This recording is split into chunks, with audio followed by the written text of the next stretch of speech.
নমস্কার, অসীমা ফ্যামিলিতে আপনাদের স্বাগত জানাই। চলুন, আজ বুধবার, এই যে মেয়ের জন্য একটুখানি চাল ডাল আলু দিয়ে একটু সেদ্ধ খিচুড়ি টাইপের বানিয়ে দিয়েছি, স্কুলে খেয়ে যাবে। আর ইলিশ মাছ ভাজা। অনেক দিন পরে ঠিক না, মানে এই বছরের এই প্রথম ইলিশ এলো আমাদের বাড়িতে। তো ছেলেকে নিয়ে চলে এসেছি স্কুল থেকে। আর এই যে ইলিশ মাছ ভাজা আর খিচুড়িটা মেয়েকে খেতে দেবো বলতে তো জানেন, ওকে খাইয়ে দিতে হবে, নাহলে খাবে না। আবার মাছ আছে, মাছ তো এমনিতেই খায় না। ওই একটুখানি মুখে করে খাইয়ে দিলে তাহলে মানে না বলে, তবু খাইয়ে দিই, খেয়ে নেয়। তো চলুন ওকে খাইয়ে দিই, তারপরে বাকি প্রসেসটা করব। আজকে একটু ভাবছি ইলিশ ভাপা করব। ছেলে মেয়ে অতটা পছন্দ করে না, ছেলে তো অতটা খায় না। তো যাই হোক, ইলিশ ভাপা করব। আমার খুব ভালো লাগে, আমার তো ইলিশের যে কোনো রেসিপিই ভালো লাগে। ইলিশ মাছ ভাজা হোক, ঝোলে হোক, ঝালে হোক, যেটাই করি আমার খুব ভালো লাগে। ভাপাটা তো অসাধারণ লাগে। তো চলুন, এই যে মেয়েকে খাইয়ে দিই। ছেলেকে নিয়ে এলাম তাড়াহুড়ো করে স্কুল থেকে। তাড়াহুড়ো বলতে, ছেলেকে নিয়ে এসে তারপরে মেয়েকে খাইয়ে দিলে ও স্কুলে যায়, যার জন্য খুব আমাকে ওই টাইমটা খুব টাফ হয়। আর এই স্কুল টাইমটা রাস্তায় খুব ভিড় থাকে, খুব, মানে সব স্কুলের যাওয়ার জন্য। আর একটা আদ্রা বড় গাড়ি ঢুকে গেলে, বড় বলতে ওই ইংলিশ মিডিয়ামের গাড়িগুলো ঢুকে গেলেই ব্যাস, রাস্তা পুরো জ্যাম হয়ে যায়। তো সত্যি কথা বলতে খিচুড়ি আর ইলিশ মাছ খুব লোভনীয় লাগছে, কিন্তু খুব গরম, যার জন্য আর খিচুড়ি বানাবো না। আর মানে গত বছর যখন শুরু করেছিলাম, তখন আমি এই বর্ষাকালে ইলিশ মাছ আর খিচুড়ি বানিয়েছিলাম, সেই ব্লগও দেখতে পারেন, খুব সুন্দর হয়েছিল। আর এই যে ছেলেকে বলছি যে তুই এক গাল নে, ও খায় না। আর মেয়েকে এরকম করে খাইয়ে দিতে হবে প্রতিদিন। তো সত্যি কথা বলতে প্রতিদিন সময় হয় না, ওর জন্য কোনো দিন শুকনো খাবারই দিয়ে দিই, যাতে ও যেটা নিজে খেতে পারবে।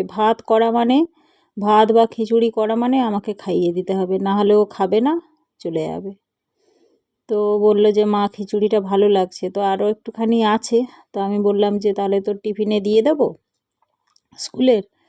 তো বললো হ্যাঁ দিয়ে দাও। আর ঘি দিয়ে দিয়েছি, যার জন্য আরও টেস্টি লাগছে।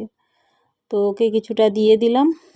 আর এই যে দেখুন, ইলিশ ভাপার যে মশলাটা সেটা করে রেখে দিচ্ছি, কারণ মাছটা একটুখানি ম্যারিনেট করে রেখে দিলে তাহলে ভালোভাবে সেদ্ধটাও হয় আর ওর ভেতরে ফ্লেভারগুলোও ঢোকে। তাই একটু কাজু দিলাম, আর একটু পোস্ত, আর একটু এই সর্ষে, আর কাঁচা লঙ্কা, সর্ষের তেল, বাকি তো আর কিছু লাগে না। এই যে দেখুন, এই জারটা কিনে, মানে এই মিক্সিটা কিনে আমার খুব উপকার হয়েছে। বিশেষ করে এই পোস্ত সর্ষে এগুলো বাটতে এত অসুবিধা হতো, মানে মিক্সিতে খুব হতো। আর এটাই খুব কুইক হয়ে যায়। আর এতে ধনে গুঁড়ো, জিরে গুঁড়ো আমি বাড়িতেই বানিয়ে নিই, রোদ্রে দিয়ে ধনে জিরে তারপরে গুঁড়ো করে নিয়ে, এতে খুব কুইক হয়ে যায়। আর এই যে ওই ব্যাটারটা দিয়ে দিলাম, তার মধ্যে একটু হলুদ, একটু লবণ আর একটুখানি লঙ্কা গুঁড়ো দিয়ে এটা ভালো করে মিক্স করে নেব। মিক্স করে তারপরে মাছগুলো এর মধ্যে দিয়ে দেবো, দিয়ে কিছুক্ষণ রেখে দেব। তারপরে আমি মানে চান টান সেরে তারপরে রান্না বসাবো। আর এর মধ্যে কালো সর্ষেটা দিলে খুব ভালো হতো, কালো সর্ষেটা ঝাঁঝ হয়, কিন্তু আমার কাছেও ছিল না। তারপরে আবার ভাবলাম দুটো সর্ষে একসঙ্গে তেতো হয়ে যাওয়ার কোনো চান্স মানে নেই, তো আবার তেতো হয়ে গেলে পুরো মাছটাই একবারে বরবাদ হয়ে যাবে। আর এখন তো ইলিশ মাছ সেভাবে ঠিকমতো পাওয়াও যাচ্ছে না, যার জন্য প্রচুর দাম। পাওয়া যাচ্ছে না বলতে কি, পাওয়া যাচ্ছে, মানে খুব বর্ষা হচ্ছে না, বর্ষা খুব হলে তখন ইলিশটা একটু সস্তা হয়। তো সেই হিসেবে পুরো আমারও অনেক টাকার মাছ পুরো নষ্ট হয়ে যাবে, তেতো হয়ে গেলে কি আর খাওয়া যায়। তাই আর এই যে বাটিটাও ছোট হয়ে গেছে, আর দেওয়ার আর জায়গা নেই।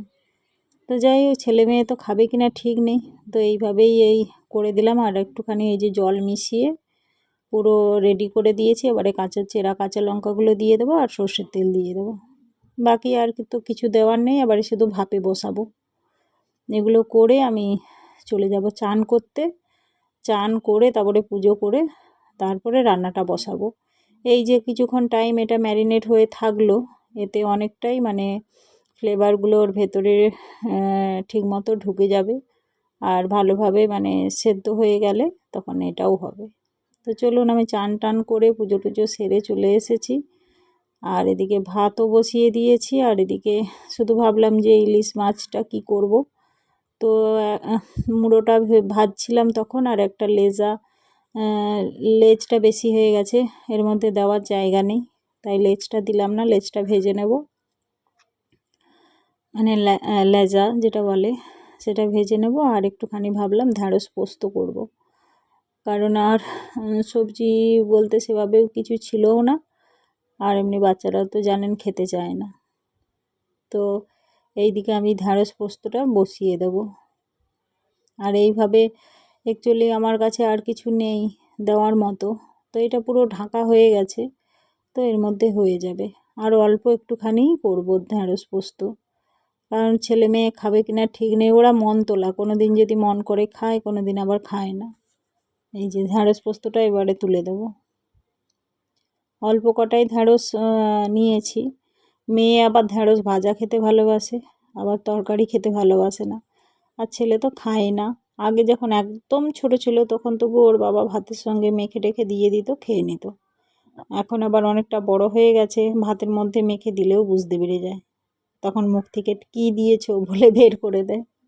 আর সবাই পুরো ভিডিওটা দেখবেন, সবাইকে পুরো ভিডিওটা দেখার অনুরোধ রইল। আগের ভিডিওগুলো আপনারা দেখেছেন, অনেক সাপোর্ট করেছেন, তার জন্য অসংখ্য সবাইকে ধন্যবাদ। এইভাবে আমার পাশে থাকবেন যাতে আমিও এগিয়ে যেতে পারি। আর এই যে আমার ঢ্যাঁড়স ভাজা হয়ে গেছে, তাই একটু জিরে ফোড়ন দিয়ে আলুটা তুলে দিলাম। আলুটা একটু নাড়াচাড়া হয়ে গেলে তারপরে একটুখানি ওই দিয়ে দেবো পেঁয়াজ কুচি, আর ওই মিক্সিতেই বেটে রেখেছি পোস্ত আর চারমগজ পোস্ত একটুখানি বেটে রেখে দিয়েছি, আমি তখনই বের করছিলাম, তো ভাবলাম পোস্ত যেহেতু হবে তখন বেটে রেখে দিই। আর এদিকে দেখুন আমার ইলিশ মাছ ভাপা হয়ে গেছে, খুব গরম, নামিয়েও নিয়েছি। আর গরম বলতে ওই জল দিয়েছিলাম, পুরো জল শুকনো করা পর্যন্তই আমি বসিয়ে রেখেছিলাম। তো এখন ঠান্ডা হয়ে গেছে, কিন্তু এই যেহেতু স্টিলের এটা, তো এটা খুব গরম। এই যে দেখুন, দেখতে তো খুব সুন্দর হয়েছে, খেতেও খুব সুন্দর হয়েছিল। আর যেটা গন্ধটা আসছে হালকা হালকা, কিন্তু আগেকার যে ইলিশ মাছ সেই রকম ফ্লেভার নেই, যেহেতু এটা খুব একটা বড়ও নয়। আর আগে আমরা যখন অনেক ছোট তখন ইলিশ মাছ দেখতাম যে ইলিশ মাছ হলে গোটা বাড়ি ইলিশের গন্ধে পুরো মমো করতো। এই যে দেখুন লেজাটাও ভেজে নিয়েছি, কিন্তু এখন আর সেই ইলিশ মাছের ফ্লেভার আর নেই। ইলিশ মাছ হলে আগে ইলিশ মাছ দেখতাম আমার মায়েরা ইলিশ মাছ ভাজলে সেই মাছের তেল দিয়েই ইলিশ মাছ ভাজা হয়ে যেত, আর মাছের তেলটাও অপূর্ব লাগতো খেতে।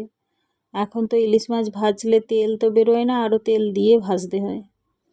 তো চলুন একটুখানি গুঁড়ো মশলা দিয়ে দিলাম, ওই হলুদ, লঙ্কা, লবণ, তারপরে ওই যে সর্ষে বাটাটা আছে ওটা দিয়ে দেবো, দিয়েই একটু নাড়াচাড়া করে জল দিয়ে দিলেই হয়ে যাবে। আর যেটা বলছিলাম যে ইলিশের গন্ধ, তো সত্যি কথা এখন আর ইলিশ সেভাবে নেই, তবুও মানুষ খাচ্ছে, খাবে না তাই সিজনের জিনিস, আর মারাত্মক দাম, তারপরে আর সেই ইলিশের ফ্লেভার নেই। যদি এবারে 1 কিলো সাইজের ইলিশ মাছ নেওয়া যায় সে তো প্রচুর দাম, তবে সেগুলো একটুখানি টেস্ট আসে, তেলও বেরোয়। আর এইগুলো 700-800, এগুলো কিছু থাকে না, এগুলো কোনো ফ্লেভারও থাকে না সেভাবে, তবে হ্যাঁ ভালো লাগে। তো যাই হোক, এবারে আমার তরকারিটা এইভাবে বানিয়ে নিলাম, আর কিছু করছি না, কারণ আমার তো সত্যি কথা বলতে ইলিশ মাছ খুব ভালো লাগে খেতে। আর ওই কড়াইতে একটুখানি তেল তেল মতো ছিল, তো সেটা দিয়ে আমার হয়ে যাবে। আমি মাছের তেল খেতে খুব ভালোবাসি, মানে চাই ইলিশ মাছের তেল হোক বা মনে কোনো পোনা মাছের তেল হোক, মানে তেতো যত না হয়, তেতো হলে খাওয়া যায় না, সেই মাছের তেল খুব খেতে ভালোবাসি। আর এই তেল খাওয়ার গল্প বলতে আমার মনে পড়ছে, সে অন্ধ্রপ্রদেশে যখন থাকতাম, ওখানে তো এইসব তেল ফেল খেত না, তো সেই হিসেবে ওখানে তেল নিয়ে আসতো, তো আমার খেয়ে পায়খানা হয়ে যেত। এই যে দেখুন অলরেডি রেডি হয়ে গেছে খাবার দাবার, চলুন খাবার দাবারটা সেরে নিই। আবার তো ডিউটি আছে, ছেলেকে নিয়ে মাঠে যেতে হবে, বা মাঠে যদি আমি না নিয়ে যাই ওর বাবা নিয়ে যাবে, তো আমাকে নিয়ে আসতে হবে। এ তো প্রতিদিনের ডিউটি। দেখতে তো অপূর্ব লাগছে। খেয়েও দেখেছিলাম, খুব সুন্দর টেস্ট হয়েছে। যে আমার ছেলে মাছ খায় না সেও খেয়েছে, আমার মেয়েও খেয়েছে। তো চলুন, পুরো ভিডিওটা দেখার জন্য আপনাদের অসংখ্য ধন্যবাদ। আর আজকের ভিডিওটা এখানেই শেষ করছি। যদি ভালো লেগে থাকে অবশ্যই লাইক, শেয়ার, কমেন্ট করবেন। আর এই যে রাত্রে চাউমিন নিয়ে এলো হাজব্যান্ড, আর ওর ছেলে আর ওর বাবা এই বোতল সোজা করা খেলা শুরু করেছে। সারাদিন ওই করে করে কতগুলো বোতল ফুটোও করে দিয়েছে। সারাদিন আছে এই বোতল নিয়ে এরকম করে উল্টো, ওগুলো সব মোবাইলে দেখেছে, এরকম করে সব গিফট পায়, অনেকে খাবার দাবার পায়, সেই সব দেখে ও এরকম করেছে। তো ভালো লাগলে অবশ্যই একটা লাইক